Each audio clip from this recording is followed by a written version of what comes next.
Bonjour, Dongo, le conseiller, l'agripreneur et le promoteur agricole.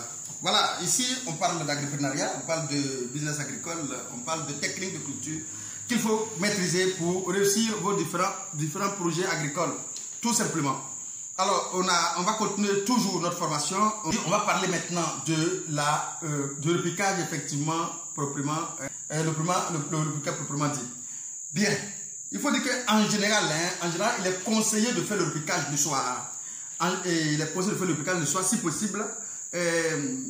Il se fait sur une terre humide, bien sûr. Il faut quand même prendre préalable le temps d'arroser cette parcelle-là avant tout simplement de repiquer. Comme je le dis, pour éviter les poches d'air, il faut qu'après la fin de repiquer, il faut prendre soin de légèrement tasser, pas trop, mais légèrement tasser pour éviter les poches d'air qui vont rentrer dans sur la terre pour empêcher les racines de se fixer, empêcher les racines de s'alimenter tout simplement. Alors les plants sont repiqués jusqu'au collet, jusqu'à la dernière feuille. Mais pour le chou, ce n'est pas nécessaire. Pour le chou, il faut repiquer juste à la fin des racines, voilà, pour ne pas trop enfoncer. Si vous n'avez pas bien fait, ça ne va pas trop se déployer. Voilà, donc il faut repiquer jusqu'à la fin, jusqu'à la vraie, la première vraie feuille en fait. Voilà. Jusqu'à la première vraie feuille, il faut faire le repiquage jusqu'à la première vraie feuille. Voilà, on va maintenant parler de l'entretien de la culture en réalité. Quand on parle d'entretien, ici, je vais mettre l'accent, peut-être j'ai fait ça en 2 ou 3 vidéos. C'est très important, pourquoi? Parce que quand on parle d'entretien, on voit tous d'abord ce qu'on appelle le nettoyage de la parcelle en fait. En général, c'est ce que nous voyons. L'entretien, ça veut dire tout simplement mon champ doit être propre, entretenir, c'est vrai. Mais ici, l'entretien de la plantation de choux va au-delà du nettoyage de la parcelle. La parcelle peut être bien propre, mais votre entretien n'est pas encore à niveau. Il faut savoir cela. Ici, l'entretien ne parle pas seulement de la propriété de votre parcelle. C'est vrai, ça fait partie et c'est indispensable effectivement pour l'évolution de votre culture. Je suis conscient, mais ce qu'il faut savoir, c'est un ensemble d'opérations qui vont rentrer en ligne de compte pour le bien-être, pour la santé, pour l'épanouissement, pour le développement de votre plantation, tout simplement, qu'on appelle entretien ici. L'entretien, c'est une ligne de conduite, c'est une conduite d'un bon maraîcher. Un bon maraîcher doit avoir une conduite au niveau de sa plantation. C'est-à-dire, il y a quand même une petite conduite qu'il faut comprendre, qu'il faut avoir. Savoir faire une belle lecture de votre culture. Une belle lecture de votre culture, c'est quand même connaître le B à bas, connaître un tant soit peu, le comportement de votre culture, de la culture que vous faites. C'est très important. Et c'est très important. Si vous ne connaissez pas le comportement de la culture, c'est très, très difficile de faire de bons diagnostics. Et toute la journée, vous allez voir que vous êtes entré dans le champ. Le champ est en train d'agoniser, puisque vous n'avez pas les yeux pour lire effectivement ce qui se passe sur la plante, vous allez laisser la plante agoniser jusqu'à mourir tout simplement. C'est très important de savoir lire la culture.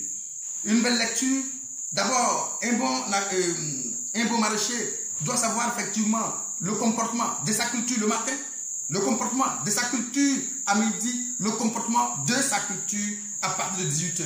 Du coup, l'ensemble de tout cela, de cette observation de manière quotidienne, va te permettre effectivement de connaître et de comprendre son évolution du matin jusqu'à midi, de midi jusqu'à 18 h, et cela va te permettre effectivement de diagnostiquer à temps tout ce qui peut arriver dans ta plantation et éviter que cela se propage dans l'ensemble de la culture. C'est très important de savoir faire une très bonne lecture de la culture que vous faites dans votre plantation. Très important. Sachez effectivement qu'effectivement, et d'ailleurs, même si je le dis, ce n'est pas la seule opération qu'on effectue dans le cadre de ce qu'on appelle l'entretien, mais sachez que les premiers ennemis effectivement de la culture sont les herbes. C'est très important. Parce que les herbes sont les foyers, ce sont les nids de tout ce qu'on appelle parasites. C'est là qu'ils se cachent.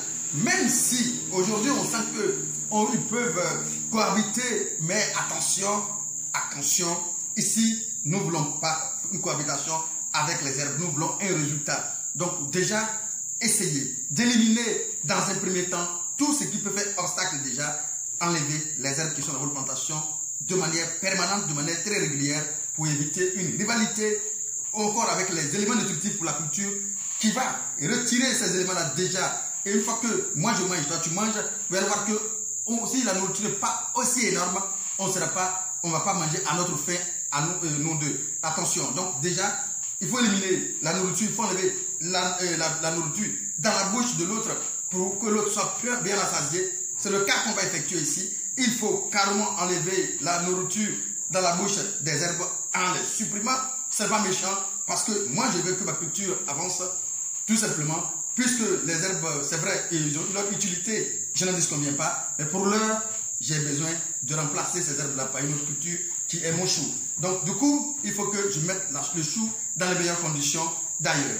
Alors, pour ce faire, dès la mise en place, il faut d'abord veiller à ce que les herbes ne dominent pas sur la culture que nous faisons. En faisant un sarclage régulier, le sarclage consistera tout simplement à éliminer les mauvaises herbes de manière régulière dans la plantation.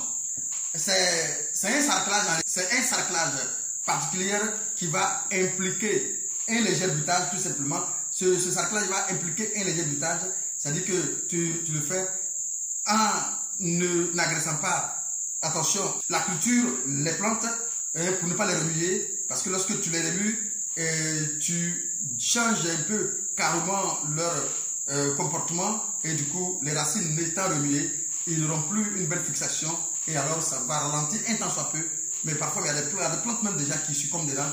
Donc il faut faire attention à ne pas trop remuer votre culture, mais enlever les herbes sans toutefois toucher les racines, toucher la plante, ça suffit largement. Mais ce qu'il faut retenir, ne laissez jamais dominer les herbes dans votre culture de chou. C'est très important de souligner cela aussi également. Il faut aussi savoir que l'eau contribue à plus de 60 à 70% dans la réussite de n'importe quelle culture.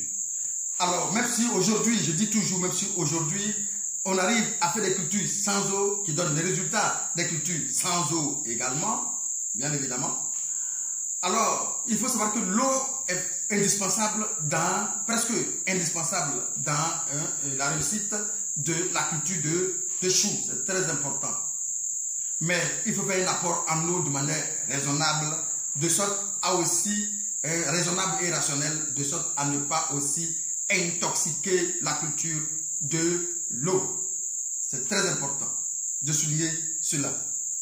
Alors, nous allons arrêter là pour continuer la suite dans une autre vidéo pour ne pas rendre la vidéo très longue. À bientôt pour la suite de votre formation. Merci.